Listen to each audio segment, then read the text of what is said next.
दोस्तों, अगर आप चाहते हैं कि आपका बोगनविलिया सर्दी में फूलों से भरा रहे और आपको बहुत संख्या में फूल मिले, तो इसके लिए आपको अभी अपने प्लांट को तैयार करना होगा सर्दियों के लिए। क्योंकि ये अक्टूबर का महीना अब समझिए ख़त्म हो चुका है और ये अब सर्दी का सीज़न चल रहा है। तो ऐसे में हमें फूलों वाले प्लांट्स को खाद देना होता है। तो हमको क्या खाद देना है और किस तरह से अपने प्लांट में खाद डालना है, आज इस वीडियो में हम बात करने वाले हैं। तो यहाँ पर आप देख रहे हैं, ये हमारे बोगनविलिया के प्लांट हैं या बेल हैं। तो ये 2-3 प्लांट मेरे पास लगे हुए हैं। तो आज मैं इनमें खाद डालने वाला हूँ। और दोस्तों, क्योंकि अभी इस महीने में जो हमारा महीना चल रहा है, इसमें हम अभी गोबर का और जो इस तरह के ऑर्गेनिक खाद होते हैं, अभी हम उनको डालेंगे। और जब हमारा सर्दी का सीज़न स्टार्ट हो जाएगा, फिर हम उसमें केमिकल वाले खाद डालना शुरू करेंगे। तो हमको क्या खाद डालना है वो मैं सबसे पहले आपको बताता हूँ। तो इसके लिए दोस्तों, हम एक खाद का मिक्सचर तैयार करेंगे। तो यहाँ पर ये आप देखेंगे कि ये हमारे पास खाद है। ये पत्तों की बनी हुई खाद होती है। तो ये बहुत अच्छी तरह से डिकम्पोज खाद है और बिल्कुल आप देखेंगे कि बिल्कुल ये कितना बारीक खाद, महीन खाद है। तो एक तो ये हम लेंगे और दूसरा आप यहाँ पर देखें, ये गोबर का थोड़ा सा खाद मैंने यहाँ लिया है। ये दोनों को हम मिक्स करके डालेंगे। इसके साथ साथ आपको, अगर आपके पास सरसों खली है तो उसका पाउडर आप बना लीजिएगा। और उसमें जितना आप खाद ले रहे हैं तो उसके मुताबिक 20% या 15% आप सरसों खली मिला लीजिए, या उससे थोड़ा कम भी मिला लीजिएगा तो भी चलेगा। लेकिन सरसों खली प्लांट्स के लिए बहुत अच्छी होती है। तो सबसे पहले हम अपना मिक्सचर तैयार करते हैं। तो जितना, जैसे कि आप ये देख रहे हैं खाद, तो 50-50% या फिर गोबर का खाद आप 60% लीजिए और 40% आप ये पत्तों का खाद मिला लीजिए। ये मिक्सचर काफ़ी अच्छा रहेगा। और इससे एक फ़ायदा ये होता है कि गर्मी के सीज़न में जब हमारी बोगनविलिया फ्लावरिंग करती है तो उसमें भी ये काफ़ी सहायक होता है। तो इन दोनों खाद को हमने अच्छी तरह लेकर मिक्स करेंगे।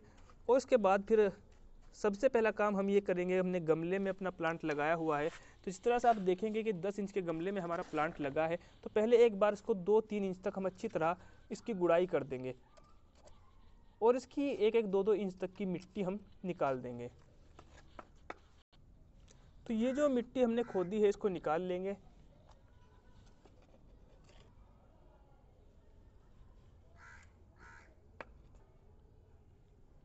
तो दोस्तों, ये मिट्टी हमने निकाल ली है।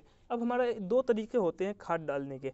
एक तो हम ये करेंगे कि इस तरह से हमारा जो अब खाद तैयार है, तो इसकी एक लेयर अपने गमले में बिछा देंगे। 1 इंच के आसपास की लेयर अगर आप अपने गमले में बिछा दें तो काफ़ी रहेगी।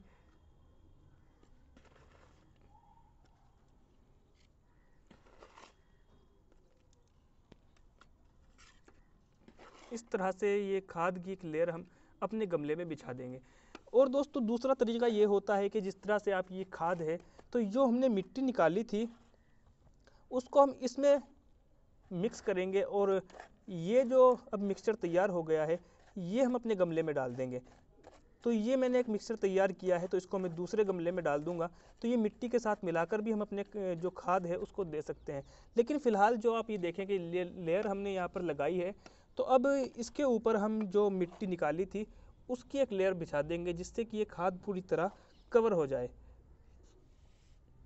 और जहाँ तक मैंने गार्डनिंग की है और मेरा एक्सपीरियंस है, तो ये जो हम इस तरह से खाद डालते हैं, यानी एक लेयर पहले खाद की लगाते हैं और फिर मिट्टी डालते हैं, तो ये ज़्यादा पावरफुल होता है और ये ज़्यादा पावर को अंदर अपने सक करके रखता है। कंटेन, जो खाद की जो पावर है उसको ज़्यादा कंटेन करता है।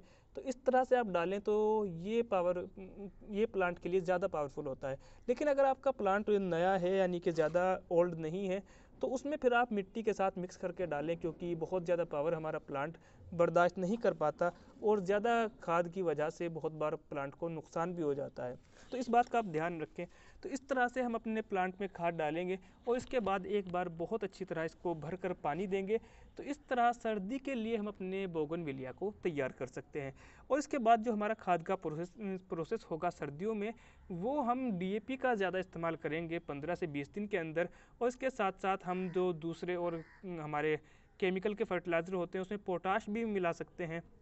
और थोड़ा थोड़ा एनपीके, यानी 1 चम्मच अगर डीएपी डाल रहे हैं तो उसका 1/4 चम्मच हम एनपीके का उसके साथ मिलाकर डालें। तो ये काफ़ी अच्छा रहेगा प्लांट के लिए और इससे आपके प्लांट पर पूरी सर्दियों में बहुत अच्छी तरह आपको फूल मिलते रहेंगे।